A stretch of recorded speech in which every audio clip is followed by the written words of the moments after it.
Om Namo Narayanaya. Welcome back to another video.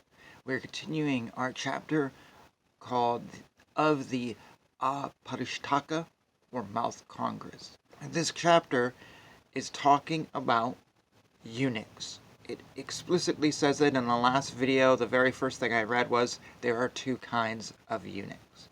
Do not imply this is talking about homosexuals.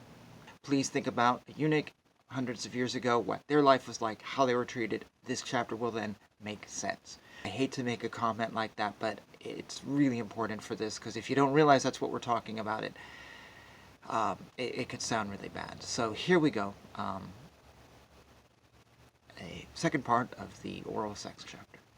The Aparishtaka is practiced also by unchaste and wanton women, female attendants, and serving maids, as in those who are not married to anybody, but who live by shampooing.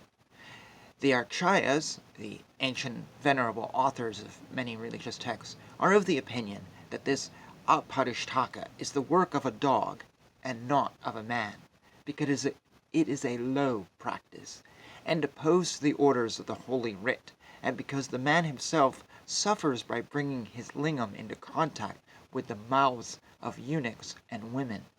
But Vatsayana, the author of the sutra, says that the orders of the Holy Writ do not affect those who resort to courtesans, and the law prohibits the practice of the Aparishtaka with married women only. As regards the injury to the male, that can easily be remedied. The people of eastern India do not resort to women who practice the Aparishtaka. The people of Akshikhatla resort to such women, but do nothing with them so far as the mouth is concerned. The people of Saketa do with these women every kind of mouth congress, while the people of Nagara do not practice this, but do every other thing.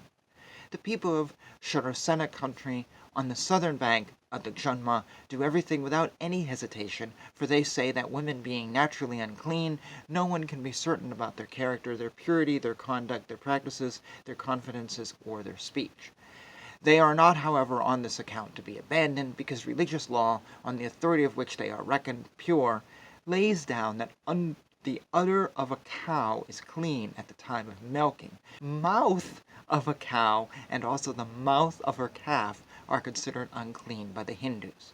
Again, a dog is clean when he seizes a deer in hunting, though food touched by a dog is otherwise considered very unclean. A bird is clean when it causes a fruit to fall from the tree by pecking at it, though things eaten by crows and other birds are considered unclean. And the mouth of a woman is clean for kissing and such things at the time of sexual intercourse. Vatsayana, the author of the sutra, moreover thinks that in all these things connected with love, everybody should act according to the custom of his country and his own inclination. There are also the following verses on the subject. The male servants of some men carry on the mouth congress with their masters. It is also practiced by some citizens who know each other well among themselves. Some women of the harem, when they are amorous, do the acts of the mouth and the yonis of one another, and some men do the same thing with women. The way of doing this, the kissing of the yoni, should be known from kissing the mouth. When a man and woman lie down in the inverted order, with the head of one towards the feet of the other, and carrying on this congress, it is called the Congress of the Crow. For the sake of things, courtesans abandon men possessed of good qualities, liberal and clever, and become attached to low persons, such as slaves and elephant drivers. The Aparishtaka, or mouth congress, should never be done by a learned Brahmin, by a minister that carries on the business of the state, or by a man of good reputation, because though the practice is allowed by the Shastras, there is no reason why it should be carried on, and need only be practiced in particular cases, as for instance, the taste and the strength and the digestive qualities of the flesh of dogs are mentioned in works on medicine, but it does not therefore follow that it should be eaten by the wise. In the same way there are some men, some places, and some times, with respect to which these practices can be made use of. A man should therefore pay regard to the place, the time, and to the practice which it is carried out, as also as to whether it is agreeable to his nature and to himself, and then he may or may not practice these things according to circumstances.